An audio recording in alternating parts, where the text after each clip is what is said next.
नमस्कार, बहुत स्वागत आपका महुआ न्यूज में। मैं हूं राकेश पाठक। बुलेटिन की शुरुआत पटना की खबर से। पटना में लुटेरों ने एक बार फिर पुलिस को चुनौती दी है।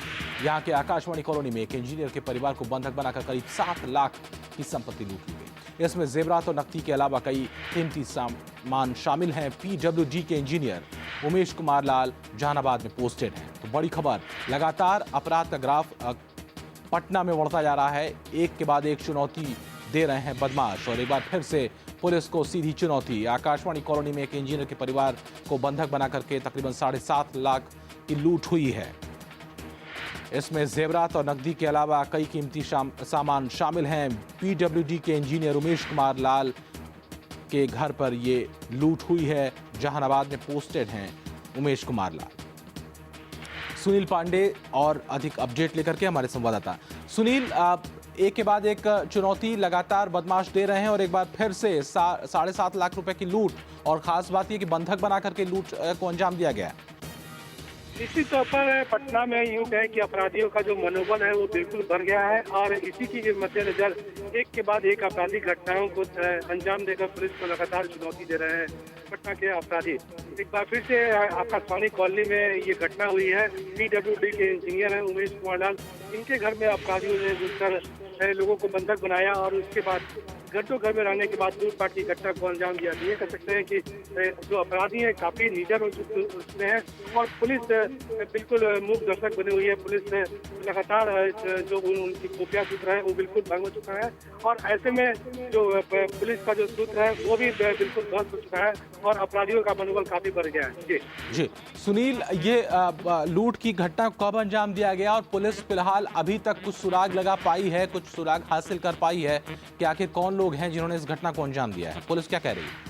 पुलिस के अधिकारियों की तरफ से बिल्कुल ये कहा जा रहा है कि पूरे मामले की जांच की जा रही है। जैसे ही ये घटना की सूचना पुलिस को मिली, पुलिस पूरे मामले की तफ्तीश में जुट गई है, और घटना स्थल पर आकर उन्होंने इसका मुआयना भी किया, और इसके बाद से जांच में जुट गई है। उनका पुलिस की तरफ से यही कहा जा रहा है।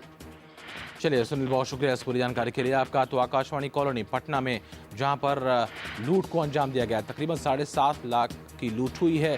इसमें जेवरात हैं, इसमें कैश हैं, और इसमें कुछ कीमती सामान भी हैं जिसको कि लूटा गया है। ख़ास बात यह है कि लगातार एक के बाद एक इस तरह की घटनाएं, आपराधिक घटनाएं राजधानी पटना में हो रही हैं। बावजूद इसके पुलिस कहीं हरकत में आती दिखाई देती नहीं है, और यही वजह है कि मंसूबे बदमाशों के लगातार बढ़े हुए हैं और एक के बाद एक इस तरह घटनाएं घट रही हैं राजधानी पटना। और इधर बिहार के मुख्यमंत्री नीतीश कुमार एनडीए से उपराष्ट्रपति पद के उम्मीदवार जसवंत सिंह से उनके घर पर मुलाकात करने पहुंचे। नीतीश कुमार के साथ बीजेपी और जेडीयू के कई नेता भी मौजूद थे। मुलाकात के बाद नीतीश कुमार ने कहा कि एनडीए में कोई फूट नहीं है, और उपराष्ट्रपति पद के लिए जसवंत सिंह सबसे योग्य और काबिल उम्मीदवार हैं, इसलिए इनके जिताने की कोशिशें होनी चाहिए। बैठक के दौरान उपराष्ट्रपति चुनाव को लेकर रणनीति पर भी चर्चा की गई। नीतीश कुमार राष्ट्रपति के शपथ ग्रहण समारोह में शिरकत करने के लिए दिल्ली पहुंचे हुए थे, और आज भी दिल्ली में ही हैं।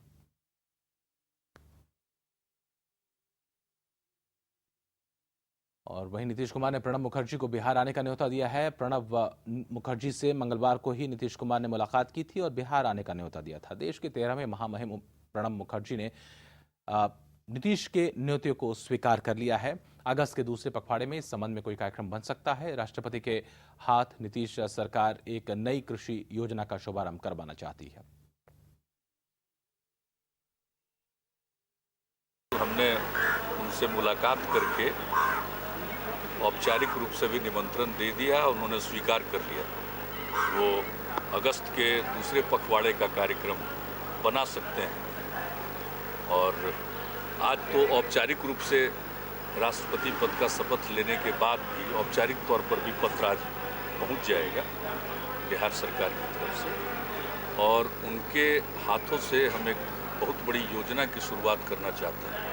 कृषि के विकास के लिए हमने एक रोड मैप बनाया है 2012 से 17 के लिए, एग्रीकल्चर रोड मैप, उसी को लॉन्च कराएंगे उन्हीं के कर कंपनी से। वो तैयारी उसकी पूरी हो चुकी है, और उन्होंने हमारे निमंत्रण को सिद्धांत स्वीकार कर लिया। बाकी विस्तृत कार्यक्रम बनेगा। और अब बात नरेंद्र मोदी की। गुजरात दंगों पर पहली बार नरेंद्र मोदी ने खुलकर बात की है। एक उर्दू अखबार को दिए इंटरव्यू में मोदी ने साफ तौर पर कहा कि अगर देश की जनता को लगता है कि वो गुनहगार हैं तो उन्हें सरेआम फांसी दे दी जानी चाहिए। हालांकि उन्होंने ये भी कहा कि अगर वो निर्दोष हैं तो देश उनसे माफी मांगे। ये इंटरव्यू समाजवादी पार्टी के नेता और नई दुनिया के संपादक शाहिद सिद्दीकी ने लिया है। मोदी के इंटरव्यू के बाद सिद्दीकी ने लिखा है कि मोदी के कहने भर से बात नहीं बनने वाली है। जरूरत है कि इन दंगों के दोषियों को सजा मिले।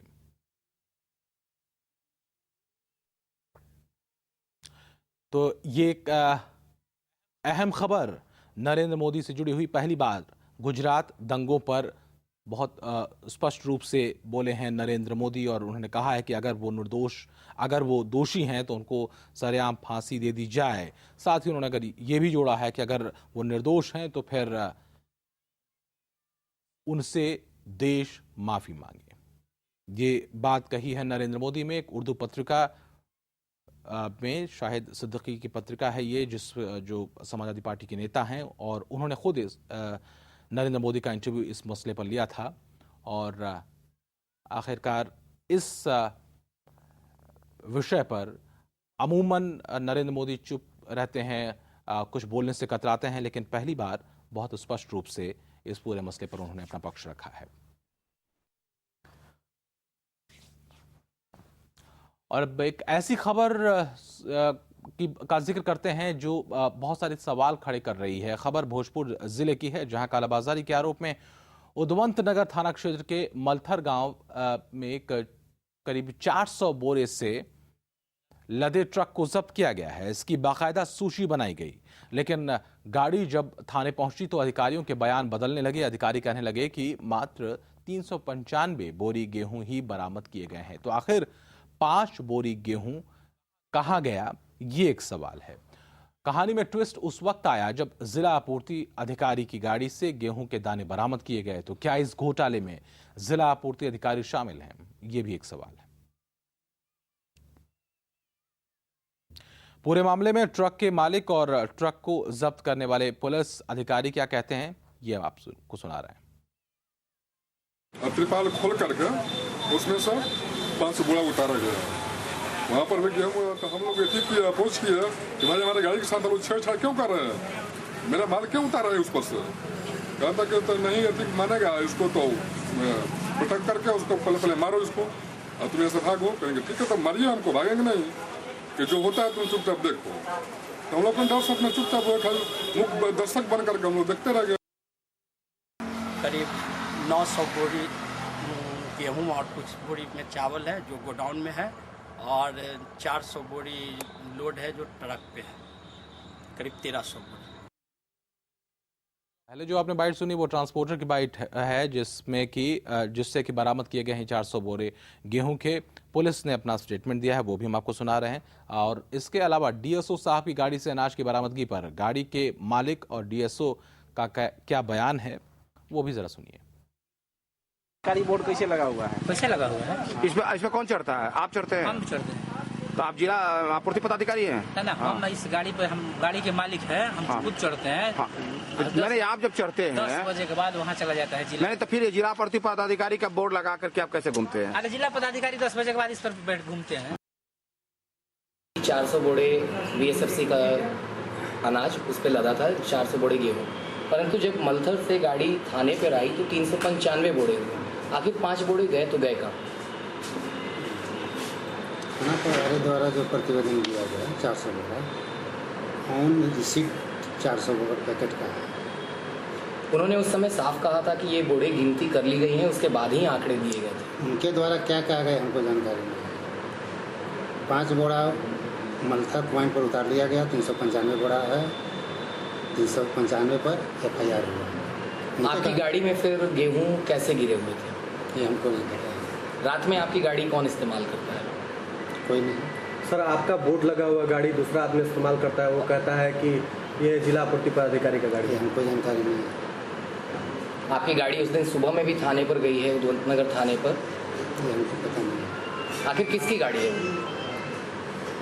बोर्ड लगा हुआ तो मेरा गाड़ी तो 10 बजे ना आएगी, 9:30 बजे।